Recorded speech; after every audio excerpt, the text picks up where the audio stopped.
Mina, okay, here's the exciting thing. We're going to talk Christmas. Mhm. How was Christmas during the Georgian era? It was different. Absolutely. The years that I'm writing about right now are 1794 to 1795. They were blistering cold. Those were really cold years around Christmas time. And people didn't celebrate Christmas the way we do today with the Christmas tree and all the exchanging of presents. They didn't do that.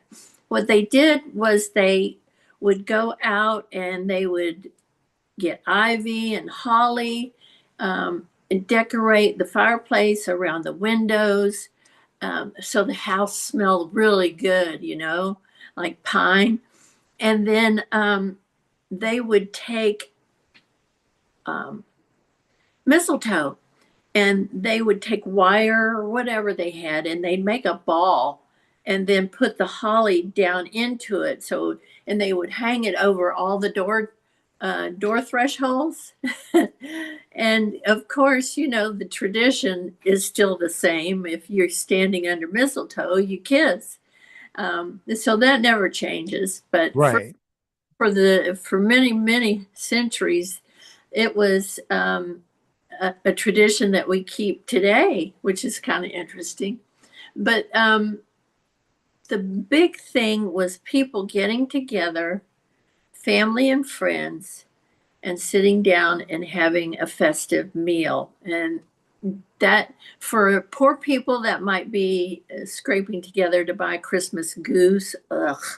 Uh, or for the more wealthy, venison was top of the line.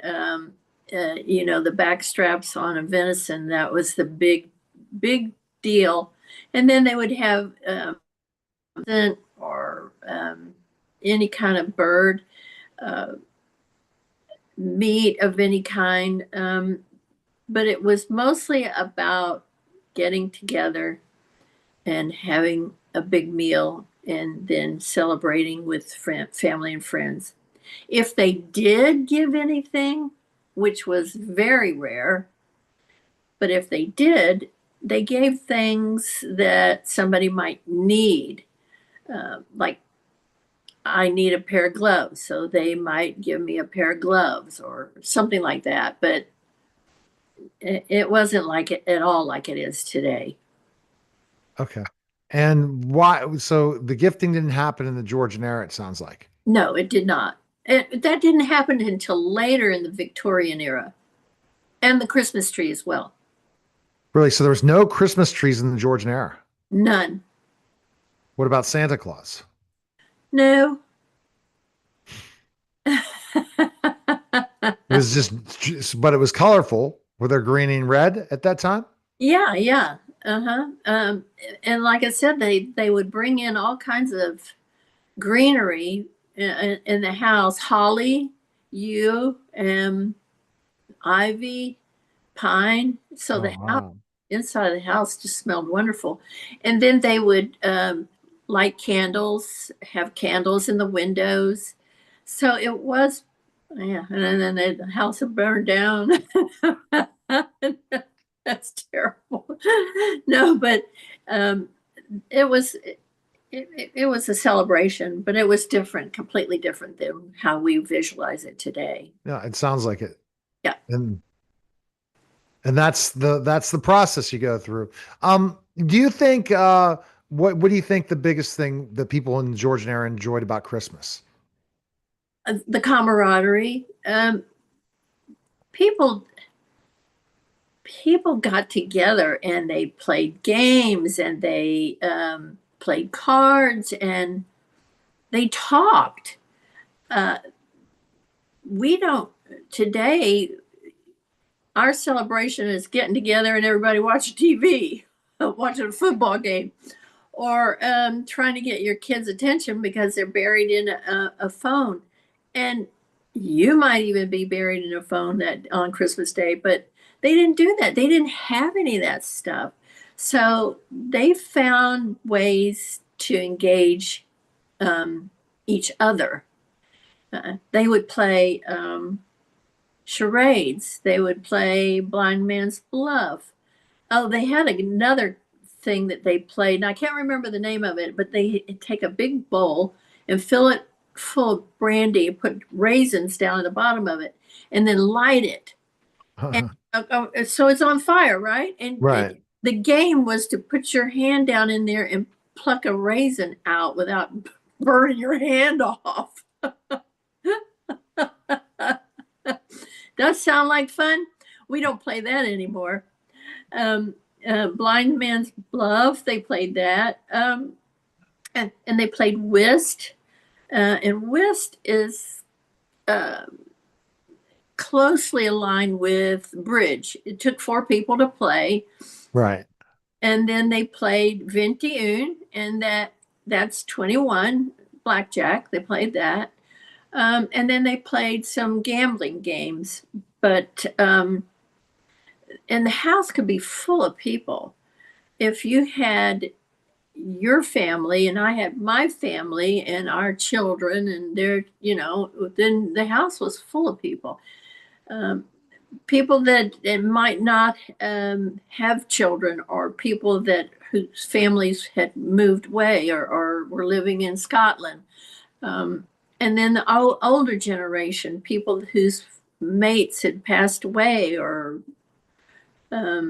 family members without any relatives, they would all congregate.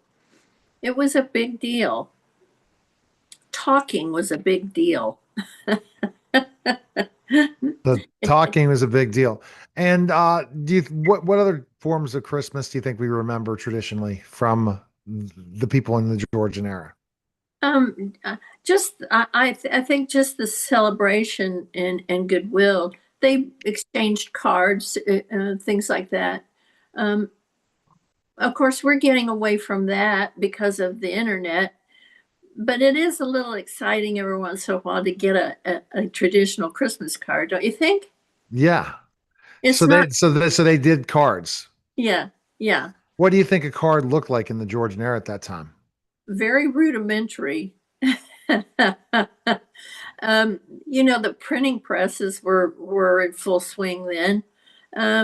I don't know that they had a whole lot of color. But like I was saying, the weather was really bad, very bad. And it was so bad that they don't say the Mississippi River, they say the River Mississippi. So it's the River Thames and the Severn, which is pronounced Seven. The River Severn, both of those rivers froze over. And they had fairs on the ice, Winterfest, and tradesmen and merchants would get out. They would sell apples and things on a stick. They had printing presses out on the ice, and they would print little souvenir cards celebrating the ice fest. Oh my. Yeah, it was a little shaky once the weather started to warm up a little bit. You better be getting off the ice real quick. But yeah, they did that for two winters. Can you imagine both rivers, especially the Thames? It's not a small river, to be completely frozen over. But they ice skate, right? Yes, and they ice skated. Yes, they sure did, and played some kind of football on the ice. On the ice. Yeah, yeah. I'm not So sure. tell us about your characters and how they spent Christmas. My characters, especially in the first book, they get together with family, and they have a huge dinner celebration, and then everybody stayed afterwards and drank champagne or brandy or sherry, and somebody got on the piano and played the piano, and then they all danced. And that's pretty much reflective of what they did. If you had somebody in the house that could play, Wow. it was nice. I think you you you got to know people. You got to spend time with them and learn to love them and their faults and all their good points. Um, Something that we're lacking today, I No, think. no, you're definitely lacking it in so many ways. 100%. Yeah, Yeah. So, it sounds good, but um, as a female, I wouldn't want to live back then. It's a romantic time to idealize, but in reality, it was tough. Even if you were very wealthy and a man, yeah, if you were very wealthy and a female, yeah. no, Well, thumbs down.